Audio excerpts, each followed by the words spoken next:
Passion Harvest.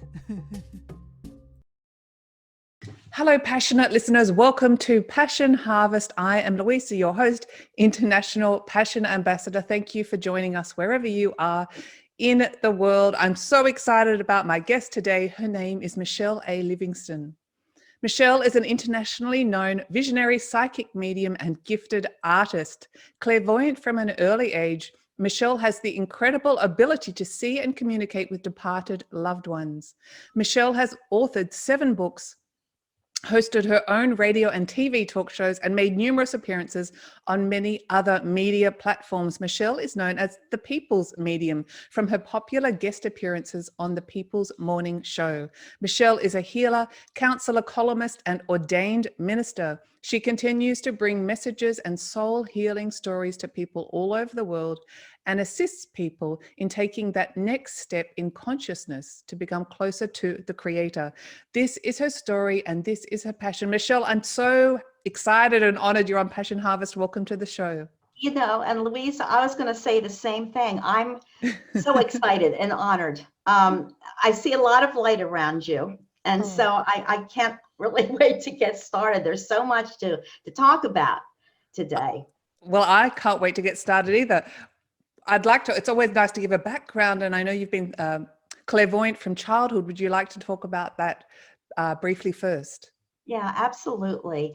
Actually, I even remember before I incarnated this lifetime, Wow. I was up in another dimension, and I remember a circle of beings. I don't know how many they were. Maybe there were about maybe 8. And I was in the circle. And all I remember is they were prompting me to come down to Earth and to incarnate in central Pennsylvania, because it's a little bit backward with this kind of work that I do. And I really didn't want to come down, to be honest with you. But I remember them pushing me down a chute. And the chute was, I guess, the portal or the tunnel from the higher frequency of where I was to the dense lower frequency of the Earth plane. I remember being born, but I saw my body from an aerial view. And I remember the tiles in the delivery room being sort of a bright green. And then I remember a cord, because when the umbilical cord's cut, the soul, as you probably know, attaches with a silver cord at the navel. And that's all I remember. I remember the cord being cut. I was not in my body until the first breath. That's amazing. Which I think we call the breath of life. So I had an interesting beginning, because my mother was 45 and fell in love with my father, who was 50 and a confirmed bachelor. And she had a fibroid tumor the size of a grapefruit. And so the doctor said, you have to have this removed when you get back from your honeymoon, because, you know, it's detrimental to your health. Well, when they got back from the honeymoon, and in those days, in the early 1950s, they didn't have ultrasound or anything like this, but they discovered me enmeshed in the tumor. And the doctors really cautioned my mother. They said, maybe you shouldn't have this child, because we're not used to delivering a child or cutting a child out of a fibroid tumor. But she had a vision of me. My mother was beautiful. Her name was Dorothy. And she had a vision of me before I was born. And she visualized the world, the globe. And I'm out there shaking my head no. As a little baby, it's like, I don't want to come down here, but I incarnated. So she knew I was a really old soul. And when I was about 3, one of our family members departed. And she was leery about taking me to the viewing, because they had an open casket. She wasn't quite sure how I would react. And all I remember is across the room, there was a body there, and everybody was crying and mourning. And I tapped her on the shoulder. She was holding me up. And I said, don't cry, Mama. I said, the real person is up there. And she was like, whoa, this is a really strange child. But I incarnated with a club foot and a curved spine, and it took them 18 hours to get me out of there. But my soul mission started at that point and developed. So I went on with my life and pursued it. And I'm kind of where I am now. Wow. And I guess, your mother must have fostered this clairvoyance within you. She did. She was an old soul. She was clairvoyant, Louisa herself. And she would have precognition dreams. And that just basically means, as you know, pre-knowing. So she'd dream of something and a week or two later it would happen. But my great grandmother, which was my mother's mother, was a visionary in central Pennsylvania. And they were called the Plain People because they were from a religious group similar to the Amish. I don't know if you've ever heard of Amish or Quaker or Mennonite. Well, they were called the Dunkards. And she had the gift, but she would kind of do it on the sly. She was really cute. My mother said she was petite. She was only like 4 feet, 8 inches, whatever. But she'd tell people all about themselves, and she saw the spirit world. But she said, don't tell anybody. Because in those days, in the 1800s, doing things like that in that really tight religious group was way out there. So I feel that we all have it. I feel we all can do it. I think it's just a matter of awareness. We're all intuitive. And I never thought between you and me that I'd even be doing this type of work. And it started very, very simply. I was at an expo. And at that time, I was seeing symbols in the auric field around people and just doing little things. And a lady came, this was in Philadelphia, expo. She came just to receive some symbols and so on. And I looked up and I saw a soul next to her. And he was translucent. It was the first one I ever truly saw. And he gave me his name and he held up 4 fingers. And I was really afraid to say anything back then. I just, I was intimidated. But I just said, do you know such and such? I think his name was John. And does 4 mean anything to you? And she said, oh, I have 4 daughters. And John's my grandfather. Is he here? She's looking all around. I said, I think he's here. So he telepathically started to give me information.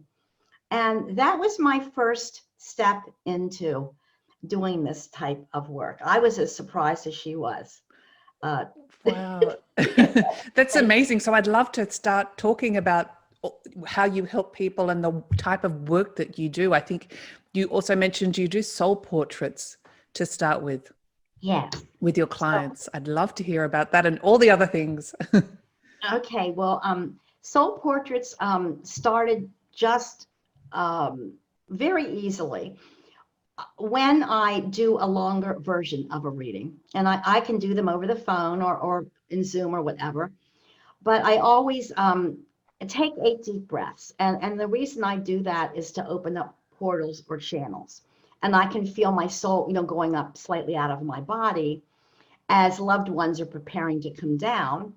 But after I say a prayer of protection, I have 3 angels. And they're called the light beings. And 3, as far as I know, is the number of protection. So no matter where the person is, they'll form a big triangle around us to protect us the whole time, so that only those, for our highest good come through. They pick up immediately on the person's energy, on their thought forms, on the way they, their auric field, just who they are and parts of their personality. So they'll place them into a visionary scene. And we call it a soul portrait because it's unique and different for everybody. That's just to get the reading started. Mm-hmm. So I do a verbal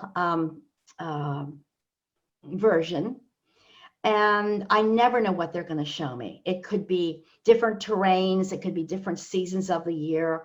Animals are in it, sometimes birds, but everything has a meaning. Cardinals can mean the person and their mate, for example, that fly through life together. Emerald green grass is the heart chakra, so that means they're a very compassionate person. Or if there's a lot of beautiful shades of blue, like a royal blue ocean, aqua that goes down to aqua, or an azure blue sky, that's all communication, because as we know, that's the mouth and throat chakra. Right. So they're kind of very surprised after it's interpreted, because it's basically them and who they are and possibly where they're going on their journey. And then I always joke, I say, now, does that sound like you? And they're like, yeah, that's me. And then I say, well, get ready for the parade of souls. So the parade of souls is about to begin. I have to laugh. When I first started this, I get maybe 2 or 3 souls. So they know that we're going to be doing this, and sometimes 8 show up, 8 different souls. So is it always ancestors or family, loved ones that show up, or not necessarily? Not necessarily. I think it's kind of funny. Don't laugh about this, but they're. I would never laugh at you. I think you're great. Oh, this is so wonderful to be yourself. Please, this show's really weird, strange anyway. I'm myself. I just love it. It's a joy. But the souls are prepped to circle around the person. So I know what, for example, part of the family that they're in. So left side's mother's side, right side's dad's side. In front, a soul could be a child past. Behind could be in-laws or ex-in-laws. That freaks some people out sometimes. They don't want to hear from their ex-mother-in-law, but I can't pull them. I mean, I can't stop it or pull them down. Or spouses or friends. So they come in behind. A sibling might come in slightly behind and to the left or right, depending if they want to come in with mother or if they want to come in with dad. So they work very quickly, and it's all telepathic, as you know. And I talk very, very quickly because I'm trying to keep up with all the rapid information. So it doesn't have to be relatives. It can be friends who have passed. It can be great grandparents even that the person hasn't met. And a lot of times research is done because, just let's say a husband's side, in-laws come in, and I might have a grandmother-in-law that the wife doesn't even know the name of. So she'll go back and check that out, and this is the spouse's grandmother, who is actually, let's say a spirit guide of his. So it's quite interesting. And thank heavens we have it to the point where when they circle, the gentleman's the father or the grandfather, this other spirit, this lady is the mother or the grandmother. And so it expedites everything. So we're not guessing who's here. We know who's here. Well, you do. And the other thing that's really interesting that I found out is the soul retains its consciousness and its soul mind and its personality and even a memory bank. So my voice does not change. I'm sort of a trance channel. In other words, they speak through me to the person. My voice doesn't change, but my mannerisms change depending on who's projecting or speaking through me. If a gentleman, say a father, had a lot of pride, he'll come in with his head up, show me his profile. He wants to look younger. If someone wants you to remember them before they passed, if a grandmother was on a walker, she'll project like that just to lead in so that the person knows, oh yes, my grandmother had poor circulation and she used a walker at the end, and then that's gone because there's no pain, as we know, in the higher realms. There's no time and there's basically no space. So time is only man-made down here. Yes, and that's a very hard concept. So they're coming with messages for the person you're doing the reading for your client. Well, yes, and sometimes it's good to have them ask questions, the person, the client, before this whole thing starts, because souls get very excited, and sometimes I'm the referee, and sometimes father's side will try to jump over to mother's side, and I say, stay back and let's keep some self-control, really. But yes, it's very interesting, and even pets come through. I mean, they cross the rainbow bridge. So they really want to communicate with They want to communicate, and as I said, we'll go over questions. Some people want to know about their soul purpose, and even though it's relatives coming through, it can also be spirit guides from past lives. And some people, I'm not a medical intuitive, but the angels, the light beings, can do a real quick health scan. A lot of relationship problems are brought to the surface, not getting along with certain family members. So it goes very in depth. It's not just a quick message. It's like, well, I feel you need to do this. And sometimes I wish I would have had that will, so that the siblings aren't all up in arms, going in and having a lot of dissension. It's very layered, and it's very, very deep. And sometimes psychology comes into it. But that's how that works. And honestly, Louisa, I've done these 30 years. I don't remember one of them. It's not for me to retain. And I'm just the messenger to quickly get it through, and it's gone. As soon as it comes out of my mouth, it's gone. Do you enjoy doing it? Yes. And I really enjoy the soul portraits. Now, that's the longer version. The shorter version is we cut to the chase and just get the loved ones through. Right. But I do, because this is a crazy world, and a lot of us didn't want to incarnate here because we come down to learn soul lessons.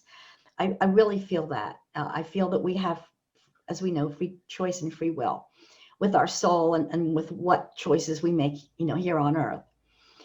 So we have the ability to choose parents to learn and grow with. And at my seminars, people roll their eyes. Why would I choose my mother? Yes, there's so much suffering. I'm sure you get this question all the time. Why would I come back to suffer?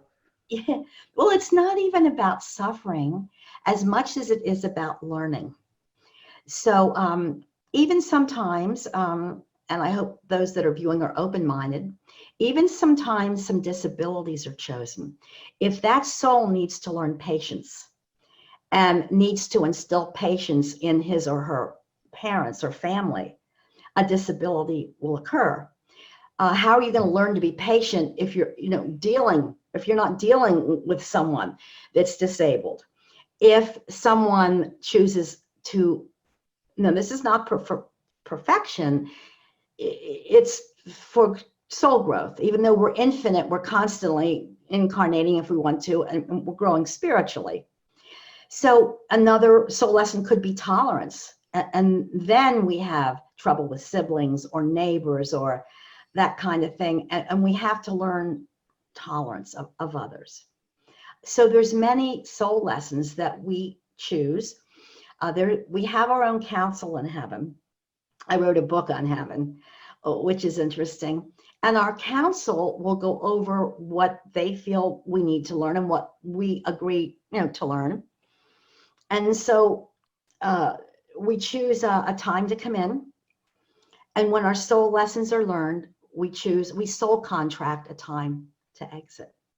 And so that might be new to some people. Oh, it's very interesting. You also mentioned the higher realms where the non-physical live. It's not some far off place. It's right here.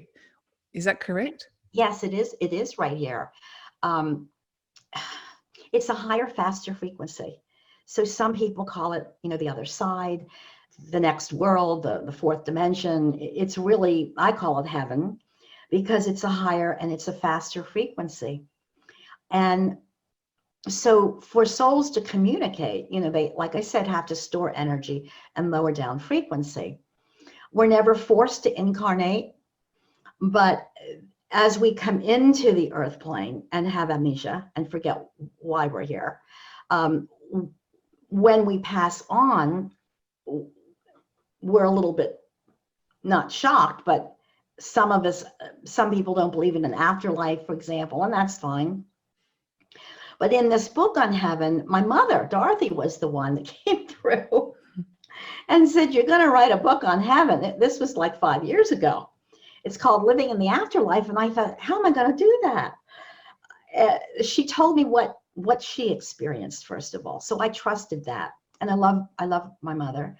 And she said that she rose above her body, very similar, I guess, to the near-death experience. Yes. And she looked down, and she said, well, it's my time. And she went through a portal, and it was amethyst, purple, like a channel or a portal with sparkling lights. And she heard her name being called. And when she got through that, it was white light.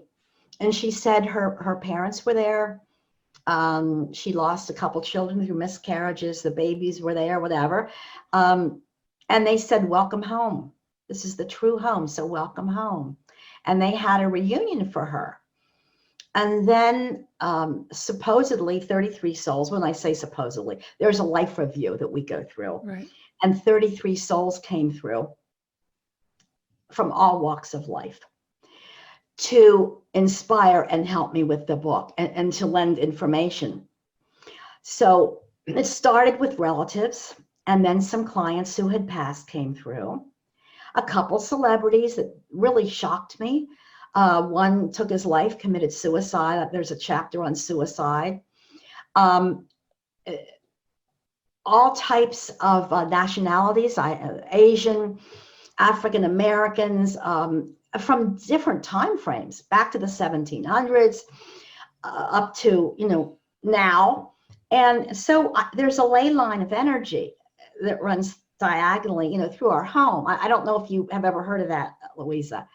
Ley lines? Uh-huh. Yes, I have. Yeah, and they're like portals. So when we built our home many years ago, I felt really drawn to this area.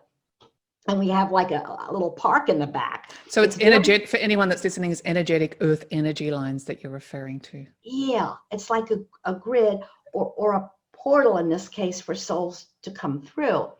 So we have a sunroom, and it's right on the diagonal, I call the ley line. So how it started, I would sit in the chair and meditate, and I'd look up at an empty chair across from me, and there would be a soul there. Some I knew, some I didn't know. And I did automatic writing, spontaneous writing. I'd take a pad, and I'd start to write very, very quickly, almost unconsciously, what they were giving me. And there was a common theme throughout these 33 souls. 2/3 of them had experienced the connecting portal or channel. Almost all of them went through a life review, except a couple. We do that to objectively view our lives. So we're not judged by an angry God sitting on a throne and it's all fearful and, this kind of thing. Many people are afraid of that judgment. Yes, they are afraid of judgment. And it's based in religion, and there's nothing really wrong with organized religion because it gives us some semblance of order and hope or whatever, seriously. And I'm open to to everything because it's basically love. So I'd look up, and there would be someone sitting there from Asia, and she would tell me about when she lived, what she did for a living. Her portal was a big golden drum because she was Asian. And when she got through her portal, she wanted to meet up with Buddha. Where's Buddha? So each soul had a different take on who they wanted to see. And also what I found fascinating with doing this is we create our own heavens. We create our own heavens. It can be as simple as loving to fish, and we create this beautiful lake or where we're fishing. Some want to teach, like my mother, Dorothy. She wanted to teach compassion and love. So she created a beautiful hall, a big hall, where souls that come over, possibly that have been abused, there's still a residual of resentment. Even though we shed the physical body, sometimes we carry emotions into the next realm. So she teaches about compassion and love. And there are artists that mentor other souls that want to learn art, musicians, composers. Mozart at the age of 3 composed. So that was honed from the next realm before incarnation. So a lot of child prodigies have learned things before they, before they incarnate, before they take their first breath. So the environments ran the gamut from a crystal city where the ascended masters were, Jesus, Buddha, Mohammed, to similar environments that people would feel good with, like a country kitchen, or a place that they visited that they long to go back to. They can create, because as you know, thought plus energy equals form. So what we think, we attract. It may take longer on the earth for it to come to us, but with no time parameters up there, it's instantaneous. And this is what heaven is. I mean, heaven is not about angels, I'm sorry, sitting on clouds playing harps, Yeah. like you see, you know, in paintings and everything like that. Renaissance. Heaven is what we create with our minds.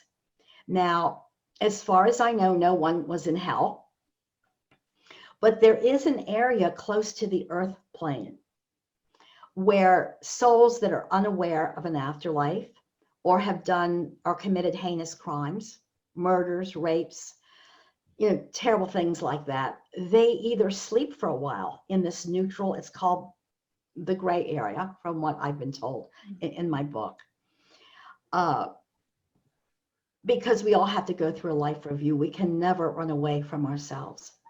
And there's an old saying, we have to see ourselves in a mirror dimly lit. And basically what that means is we're going to view our first breath to our last breath. And some of the souls sleep for hundreds of years because there's no time. I don't know of one that burned in hell that came to me, and nor would I want to have one come to me from hell. This is all from the higher, you know, love and light. Because that's the energy you're putting out as well. I guess if you were on a lower vibration, potentially you might attract those energies. Yes. Oh, yes. They're discarnate, earthbound spirits. But one lady, God bless her, shocked me. I was up on the deck out here, but it's above where the ley line is anyhow, above the sunroom.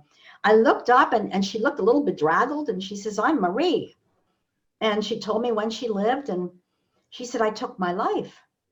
And she went back. And the reason I'm mentioning this is because she wondered for a while.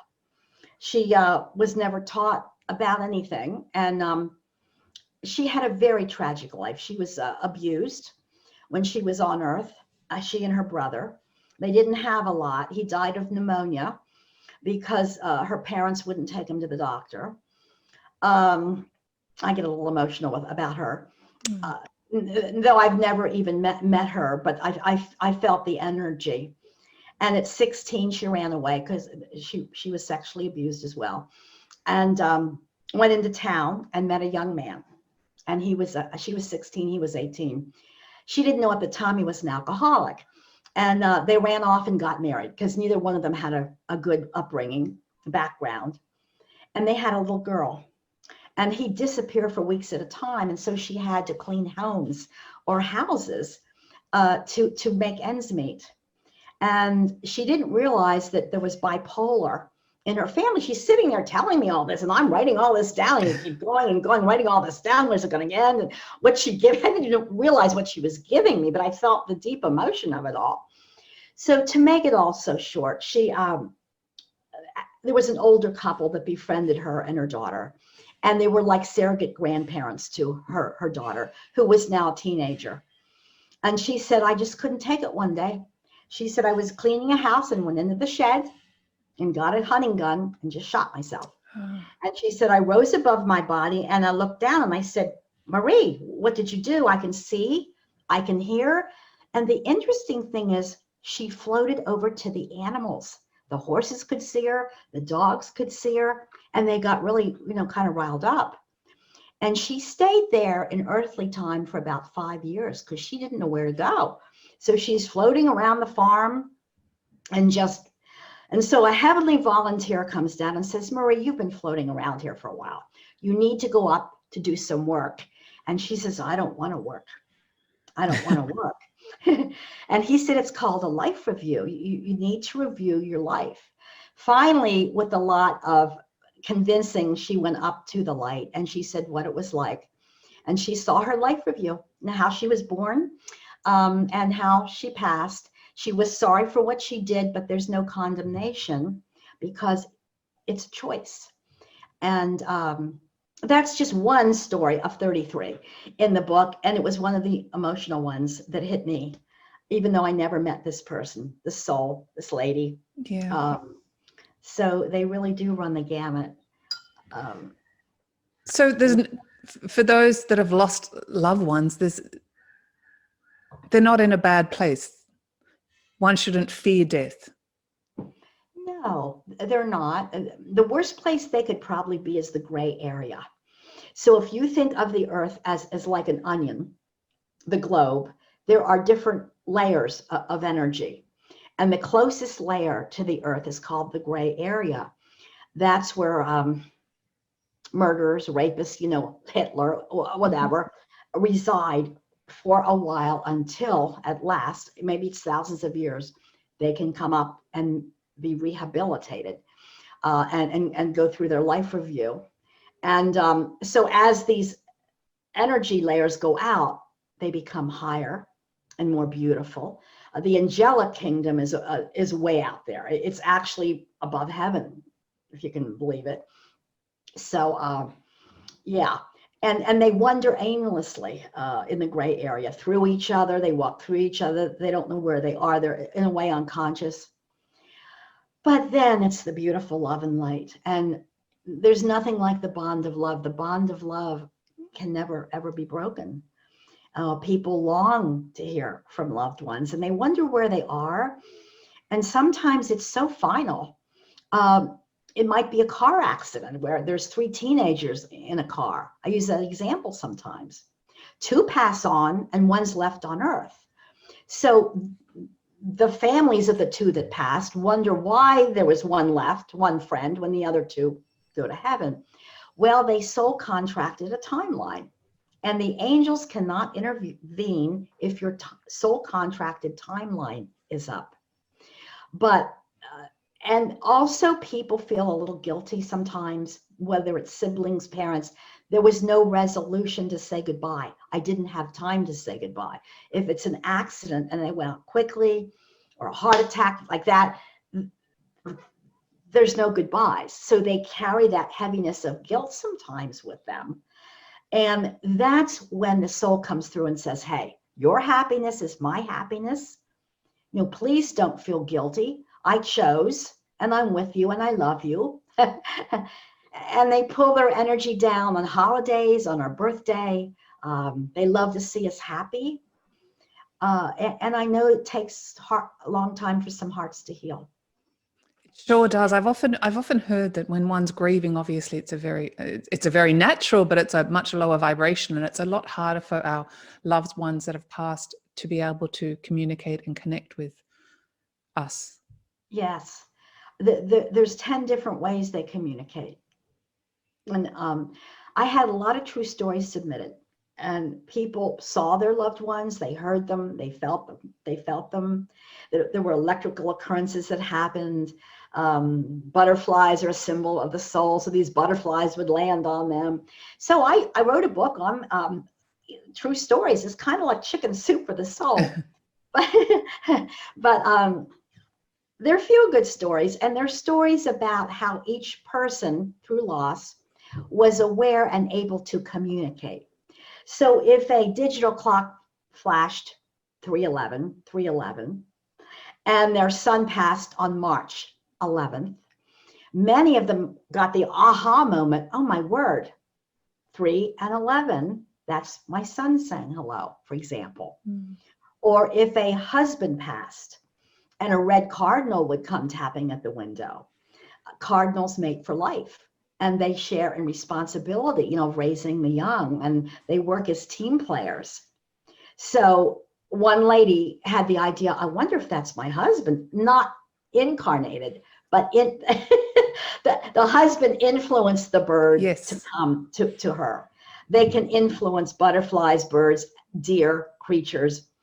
So yeah, we're never alone. It's a matter, and you know this, of awareness of just how would they communicate? How would they? So if you put your car keys on the, you live alone, put your car keys on the counter, and you lose them a couple times a week, and you have a cat, but the cat didn't drag them off. You start connecting dots. Okay, who would move my car keys? Grandpa was a car salesman. That makes sense. He's trying to get attention. He's trying to say hello. So we could do more and more and more shows. I don't mean to monopolize anything, but it's wonderful when people connect dots and they have that aha moment that there's love coming down from heaven and that they're trying to say hello.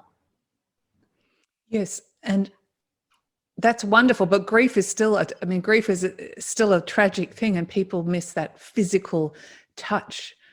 Exactly. Really, there are so many thorns in hearts that I do readings for. A lot of guilt, a lot of questioning. Why was it them and not me? And grief follows us through a lifetime, because there's nothing like the voice. There's nothing like the conversation, a hug, a stroke on the cheek, nothing like it.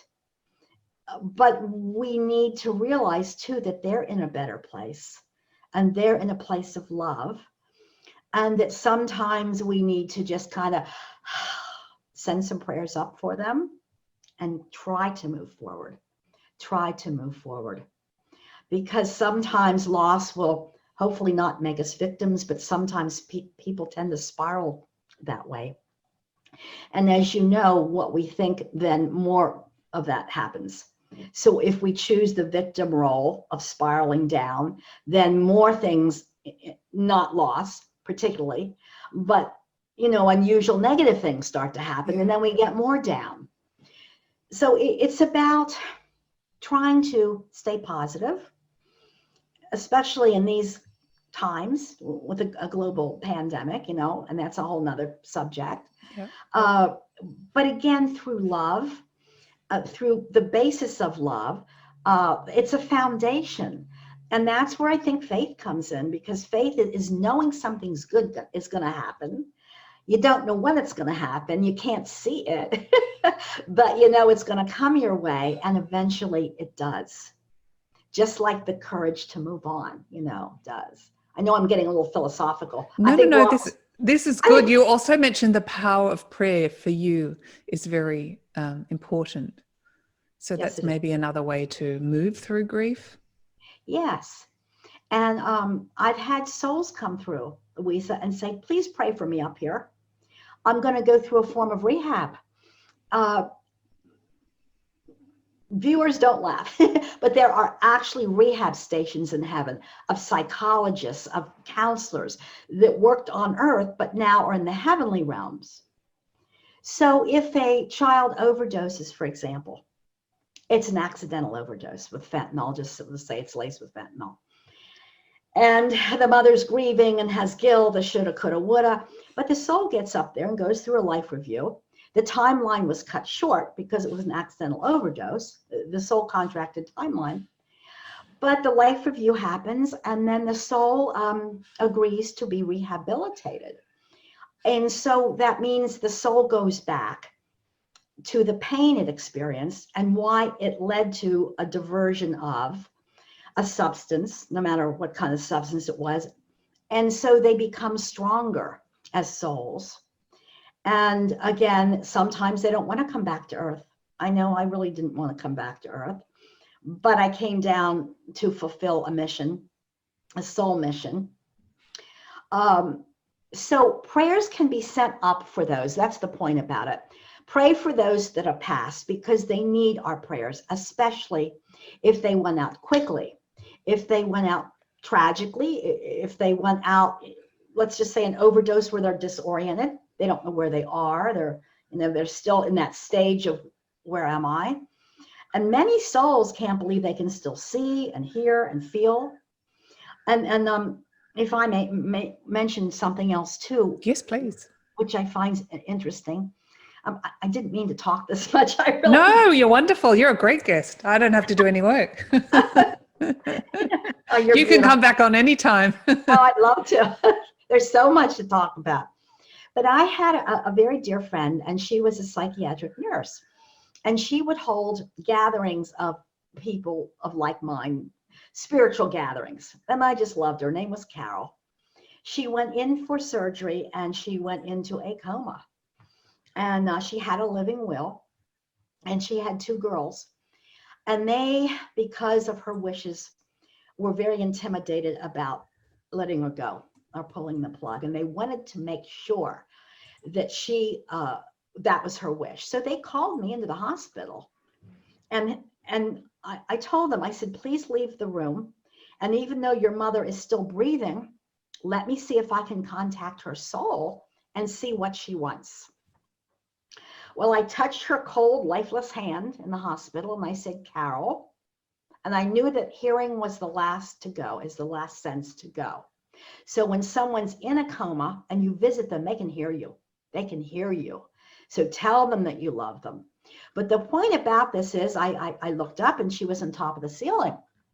And here was the silver cord attached to her solar plexus. And then I looked down and grabbed a notebook because I wanted to get what she was going to tell me. And then I looked over and she was sitting on the empty chair in the hospital room. And she said, tell my girls I just have my hair done to go to heaven. And it's my wish. It's my wish to leave now, she said. And I wrote this down. I didn't know how they were going to take it.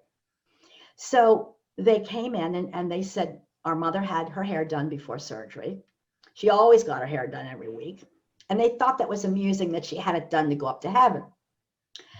But interestingly enough, she went on because she's in my book, Living in the Afterlife.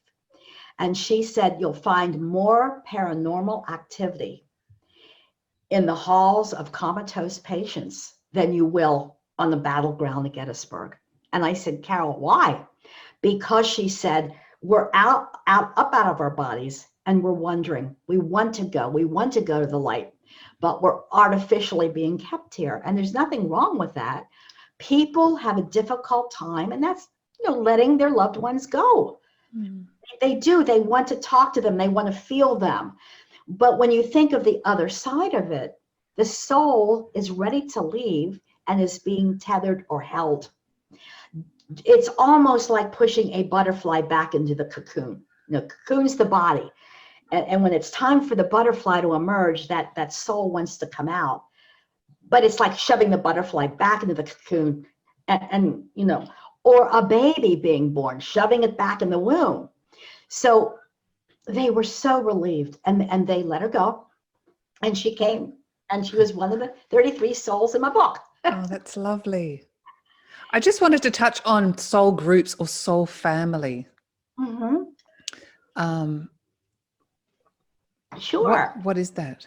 Okay, so what I learned, which I didn't even know before, I really didn't from writing this, is that in the next world, we migrate or magnetize to certain souls that we have an affinity with or we've had past lives with. So they're called soul groups, and there can be up to 5,000 or more souls in a group. And we incarnate with them in different ways. We could be a brother or a sister of one soul to learn certain soul lessons in ancient Greece, let's say. We could be a father or mother of another soul. We could be a spouse. We could be a child. So we come back, not all at the same time, but if you have an affinity for someone that you meet, they're probably from your soul group. If you feel heart light, if you feel attracted to them, and it's a knowing that you know them, they're from your soul group. Not everyone that you cross paths with are from your soul group. Yeah. If you go to a diner and the waitress is serving you, she may not be from your soul group. It's the ones that you either don't get along with and are having a really hard time with, because you're here to learn soul lessons. I do have to laugh because I had an older half sister that was. We all have a few of those. Oh, please. I won't even get into that. She was 20 years older and she was my half sister, but I won't get into that. Okay. But we had a time of it. Oh, and there was abuse there. But anyhow, what was I saying? We've got to let that go. Soul groups. Yeah. So I had a reading and they told me that she was in ancient China with me, or Asia, and that she stabbed me in the back. So I do tend to have back pain between my shoulder blades. So the point is, I probably did not want to come back with her. And now I realize that I chose to and she chose to, so that I could learn forgiveness Forgiveness is as powerful as love in a certain way, because it's the ability, it helps us, honestly, more than it helps the other person. It releases us from a bond with them, a negative bond. And that's one of the most difficult things to ever do, is to forgive ones that have abused us. So whether we are getting along, which is fabulous, that's a bonus down here, or whether we, have to work it through for this particular incarnation, those souls chose to be in our life. Yes. So we rotate, and sometimes new souls join, and the other realms are infinite. So it's very difficult to put a number on soul groups. I think 5,000 is a pretty good number, meaning that we rotate different lifetimes and so on. And so that's what soul groups are. It's very interesting. You also mentioned there's no time on the other side, and many people think that everything, or have the belief that everything's happening consecutively. All our lives are happening right now. What are your thoughts on that? That's an interesting concept, because Seth Yes. used the analogy of the octopus. So the head of the octopus is the true being that you are, but the tentacles are different offshoots of your soul. So I guess, yes, I guess you could be in different lifetimes at the same time. I don't know about the present life that we have now, although maybe if you have deja vu dreams, you could live in France now or somewhere else.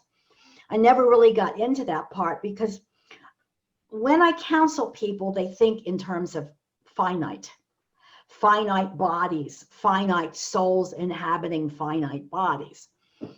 So the people that I counsel are, just learning. They're learning about all this, that they don't know about it. They never heard maybe about it. So it's elementary, and I could get into Seth or whatever, but I don't know if they would understand that concept. Sure, I understand that. Yeah, but I believe that we're with God, that the main soul, we're all sparks of this love. Basically, God is love. Yes. And love wanted to reproduce itself, so love sparked this out eons ago. You just answered my next question. I was going to say, well, what is there an end point? What is the point of it all? The point of it all is to bring love down here. The point of it all is to learn compassion. The point of it all is to come down with courage, knowing before you incarnate that you're going to have a pretty rough time. People that would incarnate in ghettos, for example, they know that they're going to be in dire poverty, that there's going to be substance abuse, that they're going to be abused or mistreated, whatever. But it's not karmic that they did that, I don't feel, to others in a past life, but they choose to come down to experience this, because we have to experience everything. We have to experience all of these things. It's not really suffering as much as it is learning.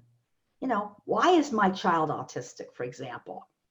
Why do I have this leukemia or breast cancer, or why did I choose this? So it's a matter of trying to be aware, trying to open up, trying to say, why did I choose this lifetime? And education is important, What can I learn from this experience? Yes. Is there a point that we've learned as much as we can and we no longer need to return to the physical realm? Yeah, I think there is a point. I think the Christ consciousness would be a point. Buddha consciousness, the ascended masters, when they work with pure, unconditional love on earth, forgiveness and compassion, there's nothing else to learn. See, the lessons have been taught to them, and they're willing to accept them, and they're willing to teach others about them. And so they no longer need to incarnate. And this is kind of where the crystal city comes in, which is fascinating, where different ascended masters have their habitats, and you can go and study with them. But the basis for all of it is basically love. That's the basis for each and every ascended master. It sounds so Pollyanna, but it's true. You know, if you can say that you love everyone in this world unconditionally, and that you forgive everyone politically, religiously, I mean, seriously, then you no longer incarnate, because you've learned tolerance, you've learned humility, you've learned all these things, and you don't have to come back. We're never forced to come down. I think I was a little pushed. You had some big work to do. Yeah, it was. I almost died several times in early childhood too. Gosh. I've asked all the questions. Is there something you'd like to talk to the Passion Harvest audience about? I would say to love yourself, which is difficult. To try to love others, which is also difficult. Guard your thoughts. Thoughts are things. So we create what we think. It goes out and it returns to us. Always be kind. Kindness is synonymous with love. And that's it. Center yourself, go within through meditation, reach out through prayer. Pray for those in the light, and pray for those that are in the gray area to get up to the light. And yeah, I have my little paper here. I think, what did I read right? I wrote, love with compassion, strive to be happy, guard your thoughts, that's important, and always be kind. So that's what I would give to your viewers.